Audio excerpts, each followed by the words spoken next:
welcome to Table Talk. Hi, I'm Anne-Marie. welcome back. I'm Katen. So glad you guys are here. We've got a really interesting conversation today about watches, about quantified self.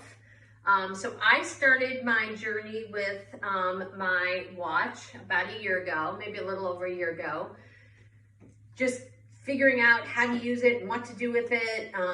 The only thing my watch does is tell me what time it is and tells me how far I run. So I don't have any other messages or text messages or anything else like that. So I was talking to Peyton about my experience starting CrossFit, which crushed me, by the way. She happens to be taking CrossFit with me. Yep, Not pretty. On the journey together. On the journey together. So I don't measure it. I don't know, and so I was thinking this past week, as my watch was telling me I wasn't doing enough because I wasn't recording the class I was taking. I'm like, does it matter? Do I care that my watch knows that I took CrossFit or not? Right. So I just wanted to kind of get your feelings on that. Yeah, so kind of the same thing. I started using a watch, I would say my freshman year of cross country because we were given them. And kind of used it. And it was just more for workouts, kind of like a tool, which I really like personally when I'm running. I really only use mine to track distances, like how far I've run, and then sometimes the pace, most of the time not. It's just strictly to see how far I'm going and how far I have left in the run, regardless. But it is actually such an interesting conversation because what I've noticed, and that this goes across the board, kind of all ages, especially with the Apple Watch. For some reason, people really focus on closing the rings and getting steps and getting a certain amount of calories when they go to work out, rather than it being an enjoyable experience. I would say it's more okay, I have to meet X goal on my watch or else I can't do Y or Z. And then it also becomes this competition, because I know you can see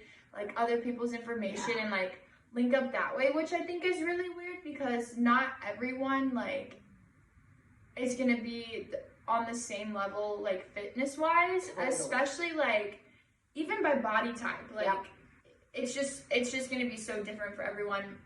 And I think that really plays into the comparison, the negative comparison aspect when it comes to fitness, and it becoming kind of this unhealthy thing of doing it rather than enjoying what you're doing, being more present in the moment.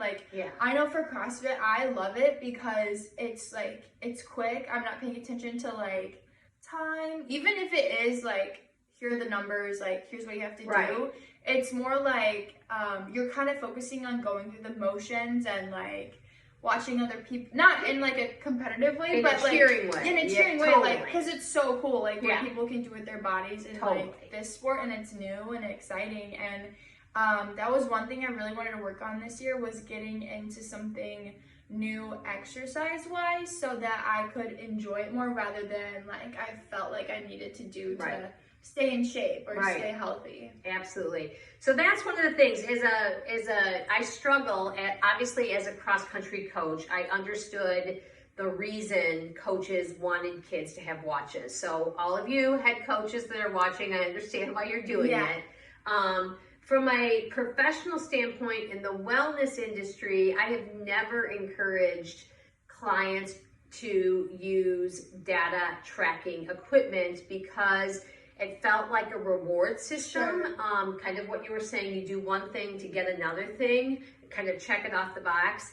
And that if you're not enjoying the moment, it's what's the point of doing that? That the physical ability to move your body, whether that's walking or horseback riding, I'm never getting on a horse, by the way, or doing CrossFit, which has killed me, or gardening, or it doesn't matter what you're doing. Sometimes I think that we just need to do it. It's truly, I think people forget about it's a gift and an opportunity to be able to move your body to its full extent and to be able to work out, because some people can't. It's a privilege. It's a privilege. It really is a privilege to work out.